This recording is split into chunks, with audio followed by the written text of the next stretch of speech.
فرمایا اے لوگو رو اللہ پاک کی بارگاہ میں رو، اگر رو نہ سکو تو رونے جیسی شکل بناؤ۔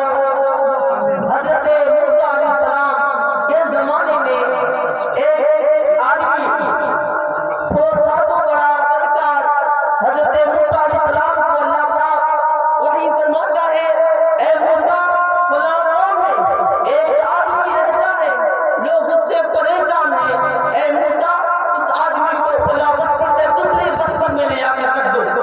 حضرت موسیٰ علیہ السلام اس شخص کو وہاں سے دوسری بستی میں لے آ کر چھوڑ دیتے ہیں۔ اللہ پاک کی طرف سے حکم ہوتا ہے، اے موسیٰ وہاں سے بھی ہٹا دو۔ اب موسیٰ علیہ السلام وہاں سے بھی اسے ہٹا دیتے ہیں۔ تیسری بار حکم ہوتا ہے، اے موسیٰ وہاں سے بھی اسے اٹھا دو اور اسی جنگل میں رکھ دو۔ اللہ اکبر!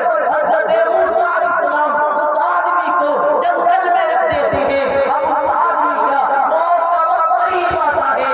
اب جب موت کا وقت قریب آتا ہے تو پھر وہ اللہ پاک کی بارگاہ میں لو لگاتا ہے، اے میرے مولا، میں اگر اپنے گھر ہوتا اور موت کے وقت میری بیوی موجود ہوتی، میں دیکھ کر سکون پا لیتا، میری اولاد ہوتی دیکھ کر سکون پا لیتا۔ اے مولا، یہاں پر نہ میرے بچے ہیں، نہ میری بیوی ہے، نہ میرے ماں باپ ہیں۔ اللہ پاک کو رحم آ جاتا ہے، اللہ پاک کو رحم آتا ہے، جیسے ہی رحم آتا ہے اللہ پاک جنت کے غلام کو باپ کی شکل میں، کسی کو بیٹے کی شکل میں اللہ پاک